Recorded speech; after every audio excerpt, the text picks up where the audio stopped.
Curran Bhatia here with Joe Markowski of DAZN. Joe, how are you doing, my friend? I'm good. Good to see you. Good to see you, and it's obviously a massive event. It's the biggest fight in all of boxing. Canelo, Triple G, the trilogy. It's going to be on the DAZN pay-per-view. It's not the first go-around now with DAZN pay-per-view. The model has been proven out. What do you look to see with this fight being on the DAZN pay-per-view? Well, I think it's a score to be settled. I think both men, over a course of 5 years now, have built up quite a lot of animosity to each other. There's a lot of controversy about the results from their two fights, particularly on the Golovkin side. Canelo's body language and comments the last few days, pure sort of aggression and hostility and anger. He clearly feels let down by the discussion around it. I think his victory in 2017, he doesn't feel is respected by many boxing fans or people around boxing. So he wants to take it out of the judges' score, the scorecard's hands. He wants to end the fight in his own terms. He wants a knockout. So the tension between the two of them is simmering, and it has been for several years. We've been trying to make this fight for a long time, since before we launched in the US. So there's a few of us in the room today who've been through the ringer on this one. We're looking forward to finally having it put on September 17th. It's finally happening. The first fight was in 2017. Then they had the rematch. The trilogy's finally happening. This fight sells itself, right? You have one of the pound-for-pound legends in the sport, Canelo. Triple G's a legend. You don't even need to have a press conference, but does it help the fact that there is bad blood?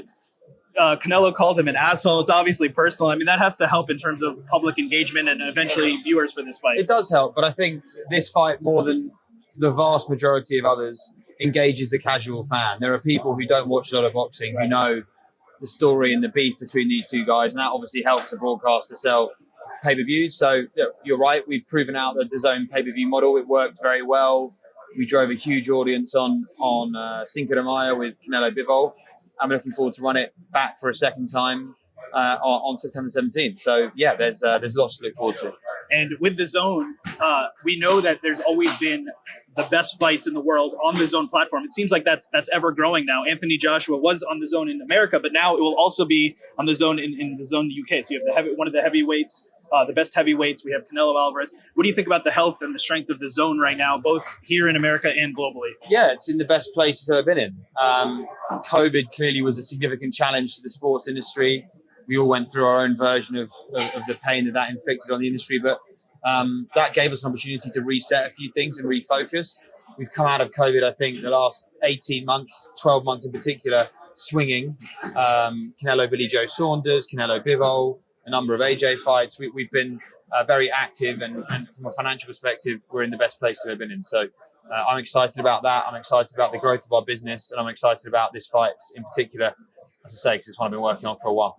It's going down September 17th. I just wanted to quickly ask you about the landscape. The DAZN came in as a disruptor, right? Subscription model for something that was traditionally seen in different places. It seems like the landscape is ever changing now. We saw the Apple TV deal with MLS. That was a massive deal. We've seen the F1 deal. The landscape is ever shifting. What do you think about the DAZN's position globally, being a global brand and its positioning in global sports, not just boxing? Well, I feel very strongly about it. Otherwise, I wouldn't work for DAZN. I feel that the business is in great hands. We have a new leadership team, new CEO who has really relevant experience. We look to scale our business. We'll launch our betting business, DAZN Bet, later this year. There's lots to be excited about. I think a lot of people in the US obviously consider DAZN to be a boxing business. In August, we'll go back into European soccer season with Spain, Italy, and Germany. Our businesses there holding domestic soccer rights, which is a major part of our business. So the DAZN's growing again. The business across the world post-COVID is in the healthiest place it's been in financially for a while. And I think our boxing program, as I say, we're better and better at doing it. It's not the easiest sport to come into and understand. It's filled with challenges. We're better and better at doing it. What I want to see us do now with our promotional partners and those people we don't work with directly is to go and serve boxing fans with more and more content. I don't want us to get in the way of fights happening. I want us to work with sharing content with broadcasters. I want our promotional partners to work together with others we don't have direct relationship with to make the bigger fights happen. If that means we have to give fighters and get fighters and sort of trade on where people fight or share content, I want us to do that too, because I don't think the public have too much patience for the bullshit, the politics of boxing. We need to get out of our own way. So that's the challenge I'm putting to our business. and also our promotional partners. No, it's 100%. It's maddening in boxing when you can't get the biggest fights, and we're getting the biggest fight in boxing, one of the biggest fights in this trilogy. I know you got to run some. And ask you one last question. We were talking about pre-pandemic world versus post-pandemic world.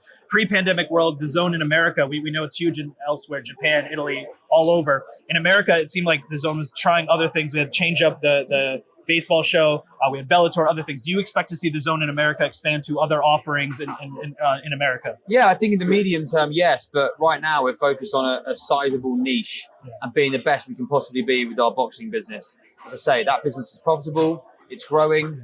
It's in the healthiest place it's ever been.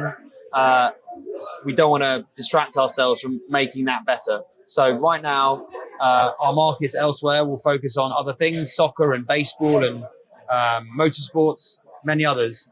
In the US right now, we're focused on this, and we're doing a pretty good job of it. Well, it's the biggest fight in boxing. September 17th, Canelo versus Triple G3, the trilogy. It's finally happening. Joe Markowski, thank you so much. Thank you. Appreciate it.